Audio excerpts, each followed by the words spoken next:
Mbote Mbote Bana Nzambe Nyoso monde entier. Nous allions évangéliste Claude Kabundolesa, Oaza ministre de Défense dans le gouvernement de Jésus-Christ. Ministre de Défense, cela veut dire Bazamutu habitué à combat spirituel. Le combat spirituel dans un kacha kobunda na chair, na santé, dans un kacha kobunda na kacha ba domination, ma prince de ce monde. Cela veut dire banganga, ba sorcier, ba to science occulte, to banganga mike. Batu nyoso bakaza na kacha kobundisa batu. Ngana zali wana pona kobunda de façon que na instauré parole de Dieu, na instauré vérité. Parce que banganga tango bango baza ko ya pe belé na kacha mboka, baza ko kotisa mitema mabe. D'abord baza ko samutu. D'abord ba sourcier musala bango za ko lia. Banganga musala bango ezali ko senga batu balia. Banganga bako ko sala nyoso de façon que ba sacrifier, ba sala n'importe quoi, ba accident ba makambo belé. Toza komona na kacha ba hotel ya minene. Batu baza wana ba responsable, batu moko ba honorable, mais bazo benga banganga bazo kota na kati ya hotel ya minene bozo mona na kisa wana ebele, banganga ba fan bazo sa invocation, bamusu bazo kamata kuti ba photo ya ba autorité ya ba konzi bazo ko envoûter bazo bengi sa ba photo de façon que ba envoûter bango.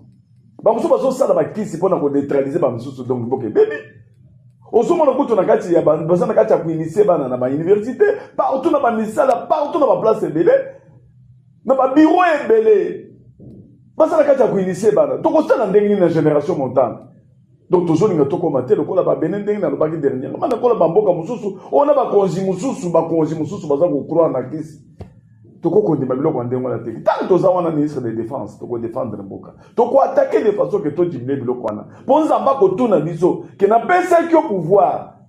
napesaki yo ministère ya défense na pouvoir na pesa kyo osali na ngoni je vais répondre quoi pour de façon que mboka na biso eza nzambe eza mboka to dédia ki amepa nzambe nzamba ko défendre et nzamba ko sana changement ko kota na kati ya mboka ya moto bozomona mabeza na kati ya kokota na kati ya mboka do bato baza ko inana bato baza ko bomana na bateki matembele bazo tchala bambasu ba maladie na bato na kati ya ba bureau bazo sala ba maladie ba paralysie pour ko remplacer moto na kiti mitema mabeti na ba wenzi tina kati ya ba famille tina kati ya ba église ba poison ekoti ko ezala kiti na kati ya mboka na biso so toza ba poison et tozo mona bato kondima de façon que bandi mambongo mais bateka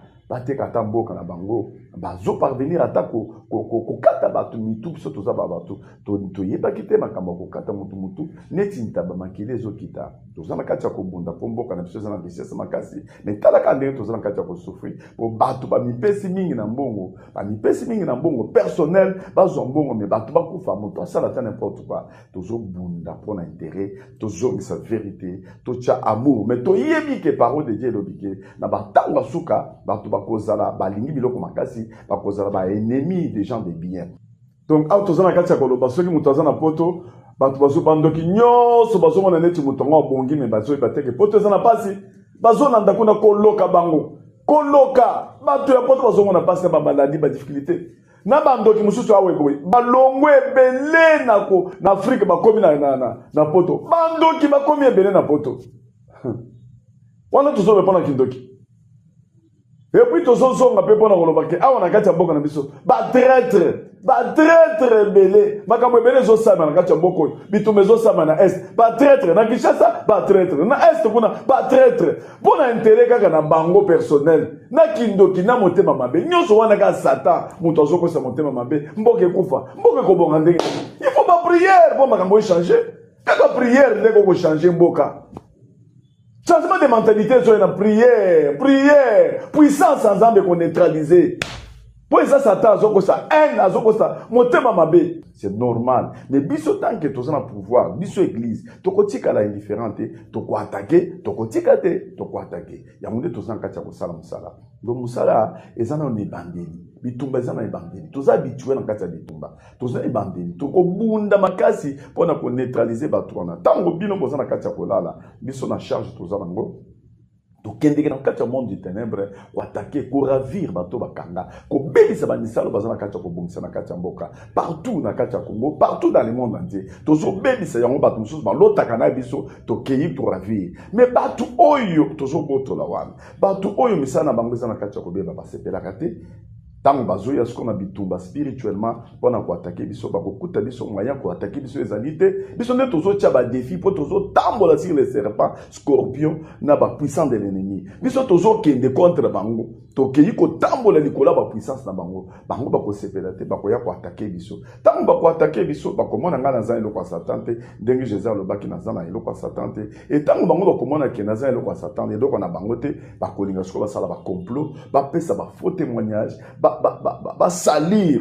mutu de façon que balongola condamné pas battre pas na biso ngana ko yebisa bino ke bokoloba lokola Paul ayebisa ki Timothée alobi ke pour Timothée okoloba pona nzambe et après ça okoloba pona ngai serviteur de Dieu on ngana peso parole bokoto ko babel lokola Gédéon alobaki ke tango kena bitumba bokotelemisa épée bokoloba épée pour l'Éternel épée pour Gédéon cela veut dire lokola ngana zali wana ministre de défense liboso boko défendre pour Satan souci na ezali nini pour alongola kondima et pas batu batala te or que biso tozote bazete tozote ande batu tozote ande batu toza besoin na batu tote ya bango bazolinga ndengwana mais beaucoup défendre na ba télévision partout na ba wenze beaucoup ba vérité biso toza kata vérité pour tozo sala ba miracle ya solo au nom de Jésus-Christ et puis tozo pambola batu tozo délivrer batu toza na simambo monté beaucoup recadrer batu dans l'amour nakati ya compétition te nakati ya kuswana te dans l'amour nakati ya haine te de façon que to récupérer batwa na pas kota na kana biso po biso tozo bunda na batu te tozo tala Satan na sima ya batu parce que Jésus a yebisa ki Simon Pierre loin de moi Satan OK Simon Pierre banda ko lobaka normal zokande ya zo na Satan biso tang biso tozo bunda tozo tala Satan ata muto azoloba tozo tala Satan tozo yina muto angote et puis tozo na nature ya kokangisa pe batu te bo ndamba na nanga biologique ndamba na nanga spirituel tout le monde to kokangisa pe batu te po kokangisa muto yozo bunda pona ye tozo bunda pona batu ndenge ko kanisa su mutu ako souffrir ako kokufa ce n'est pas bien pona yebi mokolo mosusu na kati église na biso ezalaki na papa moko to sombaki lopango na ye na $120,000 na sombi lopango na $120,000 na tiki na tiki na kati ya lopango ngo na sombelaki mwana na nga lopango wana et na tiki na kati ya lopango wana sadata ba 4 ans babando ko futa na lopango na wana $800 par mois ba 4 ans nyoso wana na tikele mbongo nyoso wana $800 azo akaliaka et puis abanda ko débrouiller na ye après 4 ans na yoko ya de façon que atika lopango po mwana na nga kota zokande asaka mataki lopango asali ni kanda muso lokuta atekeli mutu mususu lopango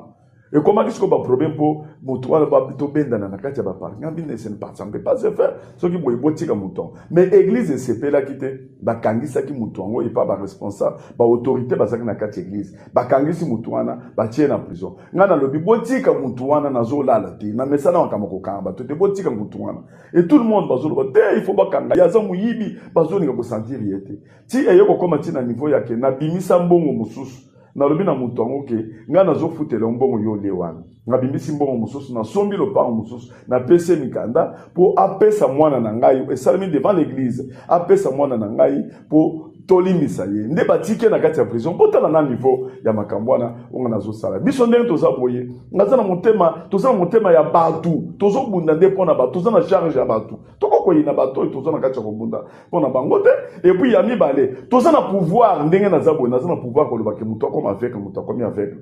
muto azo problème muto azo problème mutu moko boye jour moko boye mutu moko onga na yeba ba peseka mbo moke boya bandi ko loba biloba moko ya mabe. Donc, na salaki 2 jours mobimba na kati ya ba regret na zo regret mais muto ya koko le biloko ete po ayebike nga na yede makasi na makambo ebele mais kaka 2 jours nga na salaki na regret wana et puis Saint-Esprit singa ke mutongo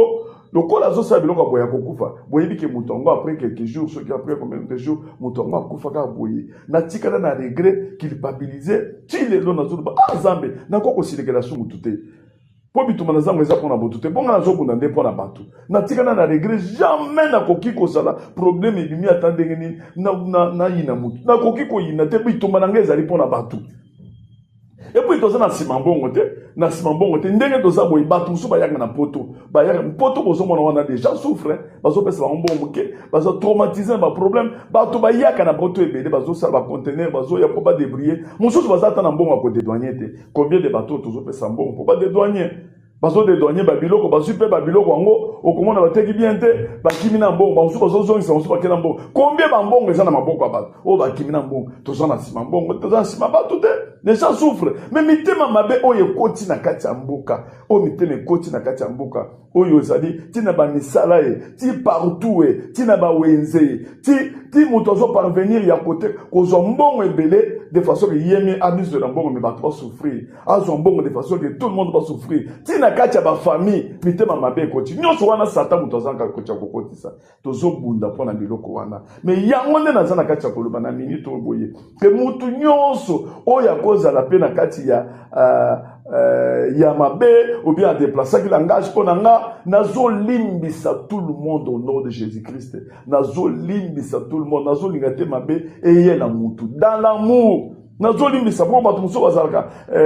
moke akoti na kati ya mouvement nazolimbisa tout le monde et puis nazosenga bino bana na ngai tout le monde bachrétien en général boaccompagne nga na kati ya bitumbu mpona mboka na biso et puis bosalaka yango dans l'amour il faut kozala na esprit ya kolimbisa compétition ezala te querelle haine ezala te makambo yake tofundi boye ezala te justice ezali nde mpa nzambe mais tozosala de façon ke tozongisa bato na kati ya nzela dans l'amour namboka na biso ekomi ke bazokata mpe na mutu makila ezokende na se toza batutre mitio na makabiloko ya ndenge wana te nzambe apambola bino ezali évangéliste Claude Kabundu Alesa waza ministre de défense na gouvernement de Jésus-Christ nzambe apambola bino na pamboli bino nyonso bozala na kimia bozala na bolingo bitumba eza nano na debi nano na bundi te nanu na bundi te toko attaquer makasi toko attaquer banganga d'abord belé déjà baza déjà attaquer bazo yana ba Christ na bango toujours attaquer souci na besoin ezali to dépouiller bango to dépouiller puissance na bango bato ba changer pe mentalité motema mabe développer tina poto okomona ba pays mususu mutualité ezali bato bazo kosungana mais na ba poto ba congolais mitema mabe mutu soka asale logo ya kitoko monika ba mususu ba bandi ko attaquer ou bien bazo ça de façon ba trahir on a vu beaucoup de choses motema mabe okoti wapi